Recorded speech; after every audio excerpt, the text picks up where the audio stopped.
Hello everyone, this is Pro-Life, Pro-Liberty. Big hello to Rumble. This is the first video that I'm putting up there. I'm also putting this on YouTube. My intention is to start making some videos for Rumble, putting them on YouTube as well, and eventually phasing that out so that I'm just on Rumble. Rumble is growing.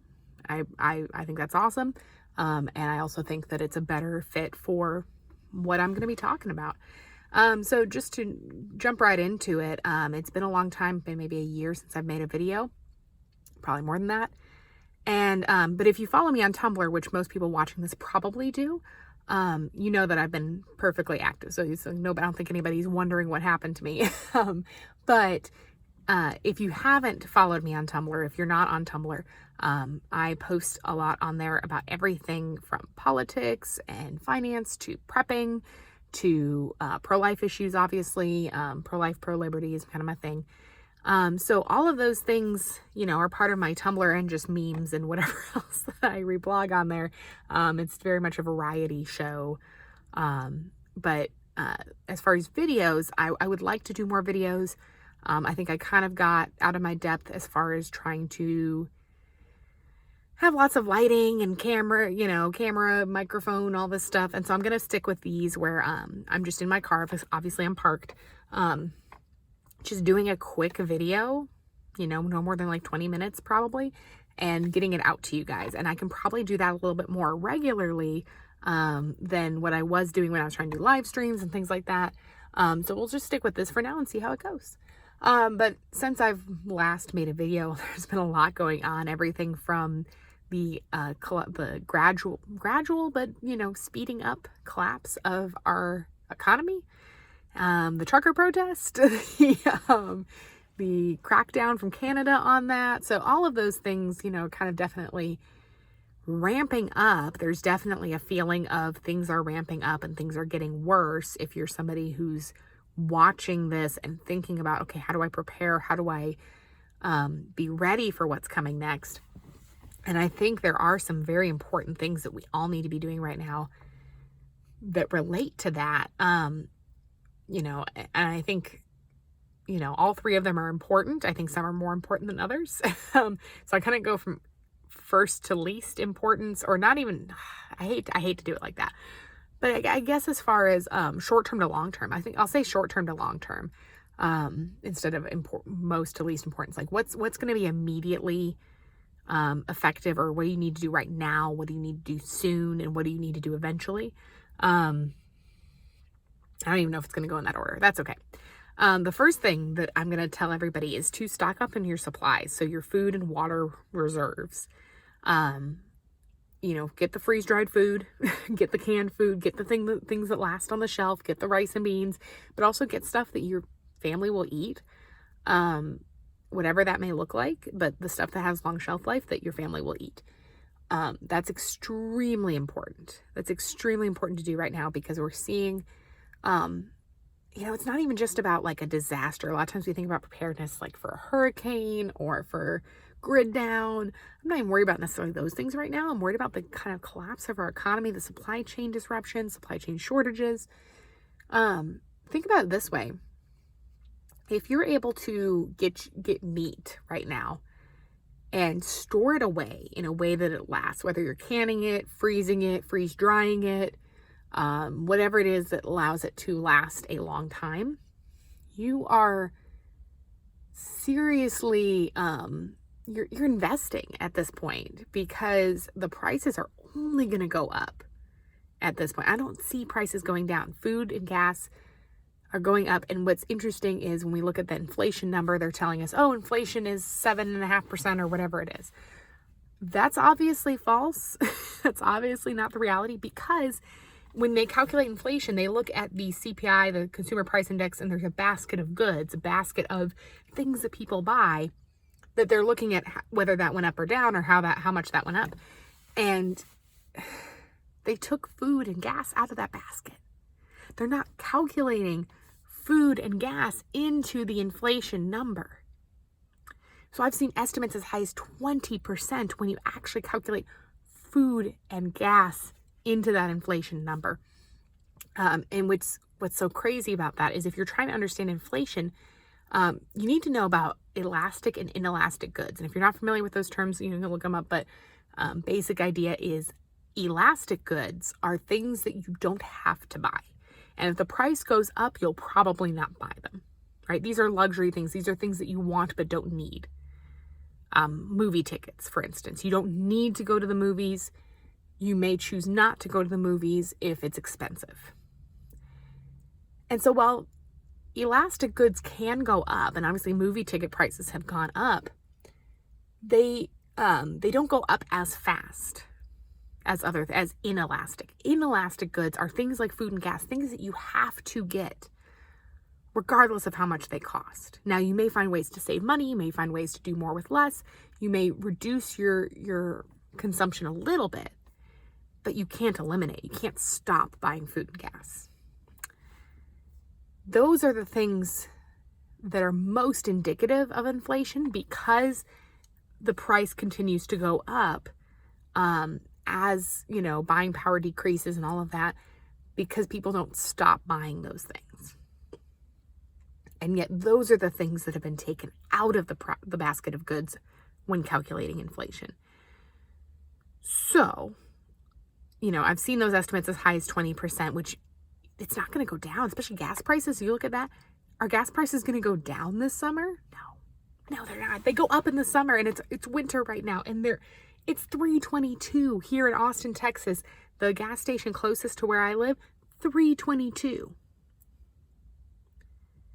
$3.09 in most places, most gas stations. I got $3.04 today. Costco's got $2.97. It's only going to go up. So as much as you can, the first thing is I would say be storing food, water, and gas if you can. But storing those things that are going to go up in price, that are going to be harder to get. And I say water, I'm not saying that water's necessarily going to be hard to get. But it's one of those things where if there is a grid down, if there is some kind of other disaster or collapse, you want to make sure you have water. We just recently had a boil water notice in Austin.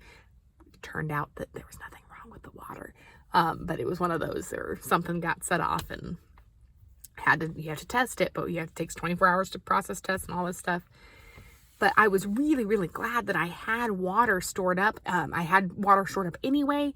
And then I'd picked up an extra gallon, right? I'm not piling my cart high with water bottles. I picked up an extra gallon of water, a few days before our little mini freeze was supposed to hit, a little Groundhog Day winter storm that came through. A few days before that, I picked up an extra gallon of water. Nothing crazy. I'm not piling my cart because I already had extra water at home. I was just picking up one extra gallon. And then the freeze came and went, and I was like, oh, okay, well, I guess we didn't need that. Or, I'm still glad I got it, but, I guess it wasn't that big a deal. And then we got the boil water notice, which turned out to be unrelated, but I was glad that I had stocked up because I was able to use that. I never had to boil any water during the boil water notice, and I didn't have to go to any of the water distribution sites. I didn't have to go pick up any from the government because I had it. So having that food and water storage is super, super important. The next thing that's really, really important is building a skill that makes you less dependent on the system. System being government, just-in-time delivery system, supply chain. Be less dependent with some kind of skill.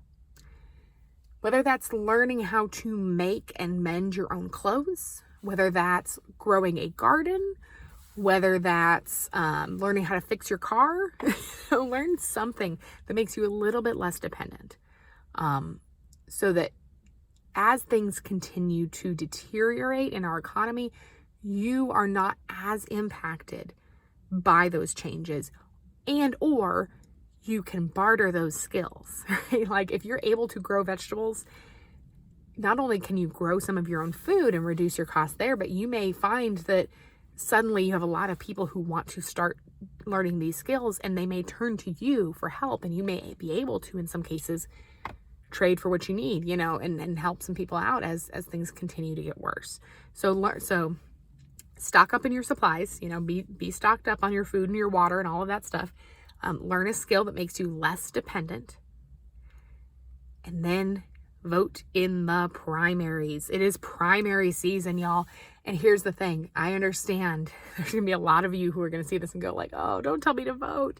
Voting doesn't do anything. Voting's worthless. You know, and you're going to tell me stuff about the elections and why, you know, it doesn't matter. And primaries. I don't care if you vote in the general. Primaries. Local primaries, especially, because your vote does count in local primaries. More so than any other time. Primaries are the time where you get to vote your conscience. You get to vote for somebody who you think actually might do something, even if they don't win. Even if they don't win. Here's the thing. There's no guilt there because, you know, I think a lot of people, they're like, oh, I have to vote for the lesser of two evils. You know, in the general election, it's like, oh, if you don't vote for the weak establishment rhino, then the crazy Democrat's going to get in. And that's how a lot of people think. And they forget about primaries. Primaries have some of the lowest turnout, but they're the most important because that's how we're deciding who's going to be on the ballot for people to choose. So this is the time to do your research on your primary ballot. Find out when your primary is. In Texas, it's March 1st. Primary election day is March 1st. That's when I intend to vote. I know early voting's happening now, but you vote on election day in person. Just do it. On election day, in person. That's it. Know who's on your ballot. Do your research. Know who's on your ballot. Do your research. Do not check the box of the incumbent unless you have done the research and you determine, yes, this incumbent is still who I want representing me. Look at their voting record. Look at the primary challengers. What are the primary challengers offering that the incumbent isn't? I know in my parents' district, my parents live in John Carter's district, U.S. Representative John Carter. John Carter voted, was one of 80 Republicans, 80 House Republicans who voted for a national vaccination registry. You want to talk about track, trace, and database? National Vaccination Registry. 80 Republicans voted for this, including John Carter, including Dan Crenshaw. Yeah. Red flag law, Dan Crenshaw voted for this as well. So, sorry, I know people like him, but here's the thing. So, John Carter is up for re-election. He voted for this National Vaccine Registry. How many of his constituents, how many people who are planning to vote, either in the primary or the general, how many people know that he voted for that? Probably not a lot. Probably not a lot. So my plan today, I'm doing this today, is to go to his district, because my parents live there, doing this with my parents. I'm going to print off a bunch of flyers that I made. They're just real basic, simple flyers with, some text and a QR code. And just let people know that John Carter voted for this thing. And then list the names of the people challenging. He's got 2 primary challengers. I put their names on there, put both their names on there. I'm not picking one over the other right now. I have my recommendation of who I've recommended to my parents that they should vote for. It's their choice, obviously. I'm not, pushing for one candidate or the other right now. I'm just letting people know that John Carter voted for this. So this is the time to do your research. Look at the voting records of the incumbent. Whether it's your House rep, whether it's your state rep, state senator, U.S. senator, your school board. Your school board matters.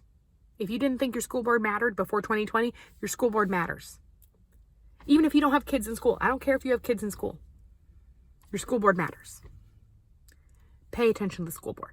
It matters. Because here's the thing, and I had somebody point this out to me, who's a homeschool mom. There's a friend of mine who's a homeschool mom. And she said that she recently got involved in politics, especially in things involving education, because she was homeschooling. So she said, why do I care what the public schools do? And then she realized the public schools right now are raising children because parents have dropped their kids off at public school and are letting the government raise their children for them. And she said, these are going to be my children's peers. My children's peers, when they grow up, when they go to high school, when they go to college, when they go do sports, when they go do extracurricular other activities, their peers are going to be kids raised by this system. So it matters even if you don't have kids in the system. It also matters even if you don't have kids. The kids that are being raised by the public school system right now, those kids are going to vote. Those kids are going to be in your workplace before long. Some of them already are. They're going to be working for you. They're going to be working alongside you. What are we teaching them? It affects you, even if you don't have kids. Know your school board. Know your local reps. Know your local officials. Know who's up for re-election. Know what they've done. Know if they're worth re-electing. And know who's challenging them. Figure it out. Look it up. Do not wait. Do not skip primaries. Primaries are the most important time to vote. If you don't vote any other election, if you don't vote any other time, vote in primaries. It's the time where it matters the most. And it's the time where you can vote your conscience and actually have an impact. So, stock up, learn a skill, vote in the primaries. And the thing is, primaries one day, right? It's one election day. You go vote, you're done. Stocking up and learning the skill, those are ongoing things that you should be doing all the time, whether it's primary election year or not. Midterms or presidential, whatever. Stocking up and learning skills are things you should be doing all year round, every year. Have food, have water, have some over-the-counter, just generic over-the-counter medicines, things like Tylenol and whatever, things that you will want if you couldn't get them suddenly. If you're on prescription medications, number one, talk to your doctor about getting an extra supply. For most prescriptions, you can do that. You can say, hey, I want to be a little bit stocked up. And you can just say, economy's kind of crazy. Supply chain's kind of crazy. I just want to make sure I got a little extra, just in case something weird happens. Most people understand that, especially after COVID. And we saw a lot of craziness with COVID. And I think most people understand if you want a little bit extra, just in case. And also, in addition to that, if you're dependent on a prescription, you take your prescriptions, right? Talk to your doctor, do what you need to do. But it's worth doing some research on what natural remedies may help. Not replace, but help, like supplement what you're taking right now, prescription-wise. Because in an event where you couldn't get your prescription refilled and you run out of your extra supply and you still can't get your prescription, do you have something that can help keep you going until things are restored? So again, I'm not telling you to get off of your prescription. I'm not telling you that whatever natural remedy is going to replace your prescription. I'm just saying, what would help? What would be a stopgap? So think about those things. Think about preparing. Think about learning those skills. One of the things I'm learning right now, I'm gardening, of course, and then I'm also learning to make like herbal tinctures and stuff like that to help treat different things at home. So learn those things that make you less dependent and more self-sufficient. Vote in the primaries, and I'm not promising that voting is going to change everything or make everything better, but maybe we can slow down the descent just a little bit. And in the meantime, we're preparing because we know that the system is falling apart. So I hate to end on that sour note, but I'm going to try and have more videos coming out soon.